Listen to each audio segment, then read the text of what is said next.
اكتر سؤال بيجي لي وبيجي لصناع المحتوى الاقتصادي اليومين دول، هو انا اشتري الذهب ولا ابيع الذهب؟ ويا ترى الذهب هيكمل طلوعه ويعدي ال 3500 للأونصة الواحدة، ولا زي يوم الجمعة اللي فات يكمل هبوط وينزل تحت ال 3000 دولار؟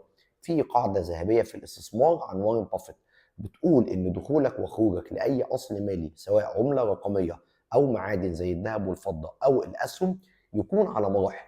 ما تخليش الفلوس اللي معاك كلها مرة واحدة في اصل. يعني وليكن مثلا حضرتك معاك 1000 دولار، تشتري مثلا النهارده ب 250 دولار ذهب، تيجي الاسبوع الجاي والله قيمه الذهب طلعت مصلحه، ال 250 دولار اللي معاك قيمتهم زادت.